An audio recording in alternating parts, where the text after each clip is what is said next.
नमस्कार दोस्तों, आप सभी का स्वागत है हमारे YouTube channel BCS basic physics में। आज हम कक्षा 12 का एक टॉपिक लेकर चल रहे हैं, लेंस से प्रतिबिंब बनने के नियम। देखिए दोस्तों, हम लेंस क्या होते हैं इसके बारे में पढ़ चुके हैं। यदि लेंस से किसी दूरी पर हम कोई वस्तु रख दें तो उससे जो प्रतिबिंब का निर्माण होता है वो एक विशेष नियमों के अंतर्गत प्रकाश की किरणें उनकी अनुपालना करती हुई प्रतिबिंब का निर्माण करती है।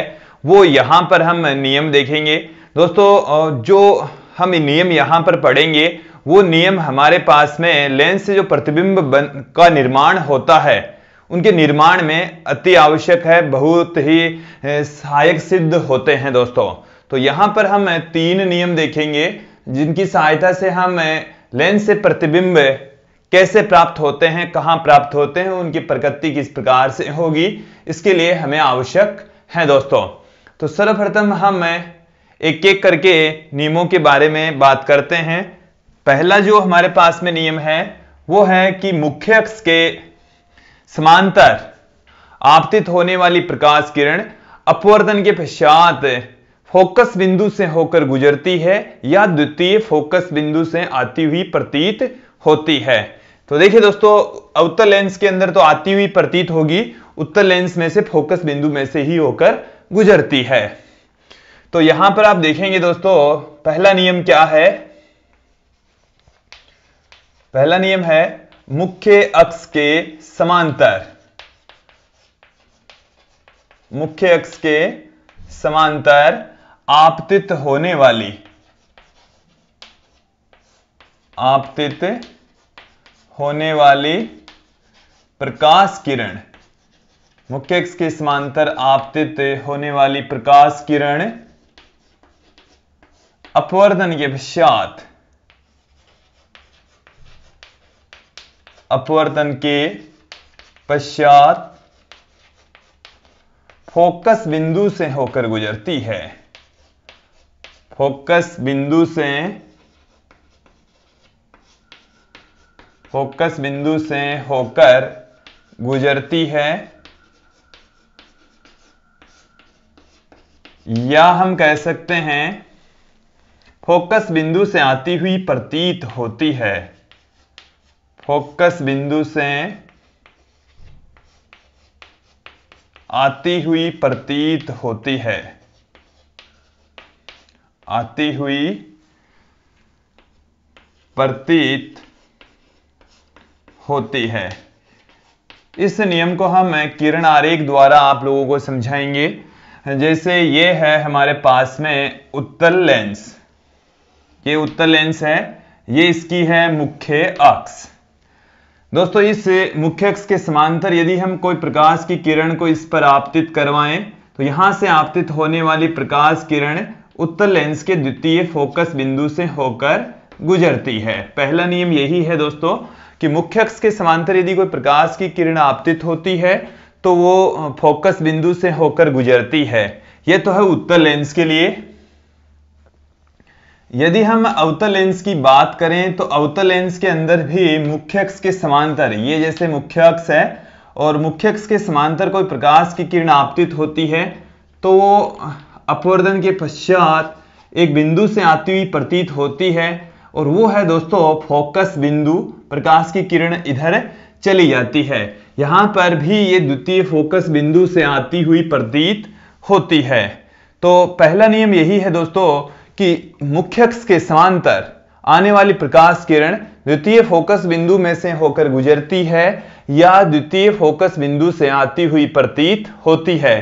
तो द्वितीय फोकस बिंदु में से तो होकर उत्तल लेंस के लिए गुजरेगी और द्वितीय फोकस बिंदु से आती हुई प्रतीत अवतल लेंस के लिए होगी दोस्तों। तो ये वाली जो बात है वो अवतल लेंस के लिए होती है, अवतल लेंस के लिए है दोस्तों। जो ऊपर हमने बात लिखी है यहां तक वो है उत्तल लेंस के लिए। दूसरा नियम क्या है कि प्रकाशीय केंद्र से होकर आपतित होने वाली प्रकाश किरण बिना मुड़े सीधे ही निकल जाती है। दूसरा नियम देखिए दोस्तों, किसी लेंस के प्रकाशीय केंद्र से होकर आपतित होने वाली प्रकाश किरण, किसी लेंस के किसी लेंस के प्रकाशिक केंद्र से होकर, प्रकाशिक केंद्र से होकर आपतित होने वाली, आपतित होने वाली प्रकाश किरणें, आपतित होने वाली प्रकाश किरणें अपवर्तन के पश्चात, अपवर्तन के पश्चात बिना विचलित हुए, बिना विचलित हुए सीधे ही निकल जाती है, बिना विचलित हुए सीधे ही निकल जाती है। देखिए दोस्तों, यह है हमारे पास में जैसे उत्तल लेंस, और यह है दोस्तों इसका ऑप्टिकल सेंटर। इस ऑप्टिकल सेंटर से होकर आपतित होने वाली जो प्रकाश की किरण है वो बिना विचलित हुए सीधे ही निकल जाएगी। इसमें देखिए दोस्तों, जो प्रकाश की किरण है वो अपने पथ से विचलित नहीं होती, बिना विचलित हुए सीधे ही निकल जाती है। यदि हम उत्तल लेंस की बात करें तो उत्तल लेंस में भी ऐसा ही होता है दोस्तों। जो प्रकाश की किरण मुख्य अक्ष, जो प्रकाशिक केंद्र से होकर आपतित होती है वो बिना विचलित हुए सीधे ही निकल जाएगी, चाहे वो उत्तल लेंस हो चाहे वो अवतल लेंस हो। ऑप्टिकल सेंटर से होकर आपतित होने वाली प्रकाश की किरणें बिना विचलित हुए सीधे ही अपवर्तित हो जाती है, सीधे ही निकल जाती है। अब दोस्तों मैं यहां पर थोड़ा सा आप लोगों के लिए क्लियर कर दूं कि यहां से जो प्रकाश की किरण गुजरती है उसमें ये जो प्रकाश की किरण है उसकी डायरेक्शन तो वही रहती है, लेकिन ये लगभग थोड़ा सा अपने पथ से विचलित हो जाती है। एक्चुअल में इसमें होता क्या है कि यहां से इसका थोड़ा सा अपवर्तन होगा, फिर वो इस तरीके से वापस इसके समांतर जाएगी, बट हमारे को इस तरीके से नहीं दिखाना है, हमें इसी तरीके से उसको रिप्रेजेंट करना है कि ऑप्टिकल सेंटर से आपतित होने वाली जो प्रकाश की किरण है वो बिना विचलित हुए सीधे ही निकल जाती है। दोस्तों तीसरा जो नियम है वो क्या है कि फोकस बिंदु से होकर आपतित होने वाली, फोकस बिंदु से होकर आपतित होने वाली, फोकस बिंदु से होकर आपतित होने वाली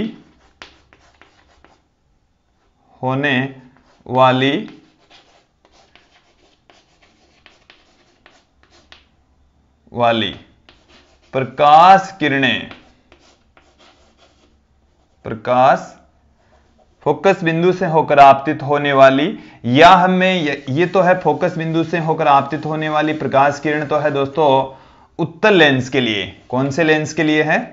उत्तल लेंस में, कि उत्तल लेंस के तो फोकस बिंदु से होकर आपतित हो रही है, या मैं कह दूं कि फोकस बिंदु की ओर जाने वाली, या फोकस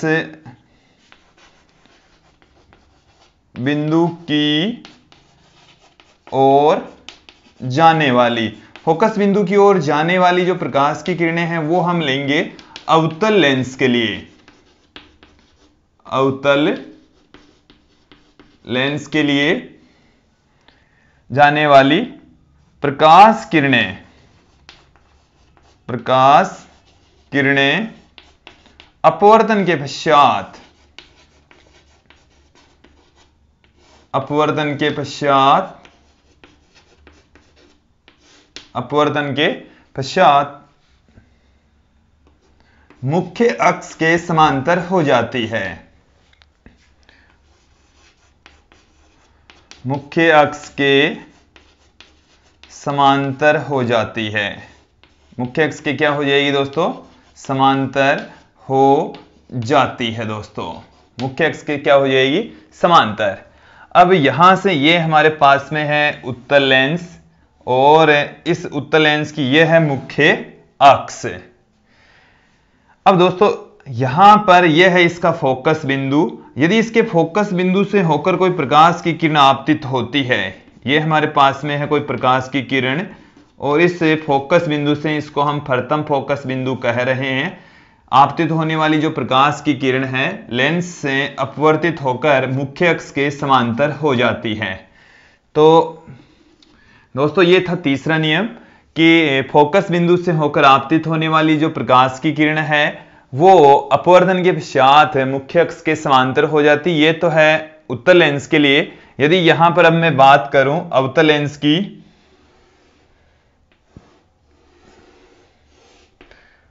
अवतल लेंस के अंदर दोस्तों जो फोकस बिंदु है, जैसे यहां प्रथम फोकस बिंदु इस तरफ होगा और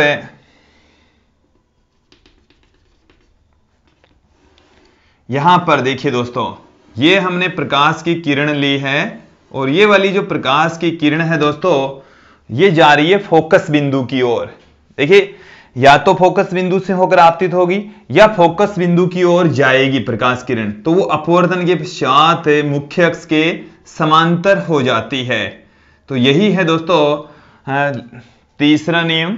तो यहां पर यदि आप लोगों को ये तीनों नियम अच्छे से पता है, तीनों नियमों की यदि अनुपालना करते हैं, तो आप किसी भी वस्तु का उत्तल लेंस तथा अवतल लेंस से आसानी से प्रतिबिंब का निर्माण सीख सकते हैं। आप ये देख सकते हैं कि किसी भी वस्तु का प्रतिबिंब वास्तविक बनेगा या उल्टा, सीधा बनेगा या वास्तविक बनेगा, उल्टा बनेगा, किस स्थिति में बनेगा, ये सब कुछ जानकारी आप इन नियमों की अनुपालना करने पर आपको प्राप्त हो जाएगी। दोस्तों इस वीडियो में इतना ही। धन्यवाद दोस्तों।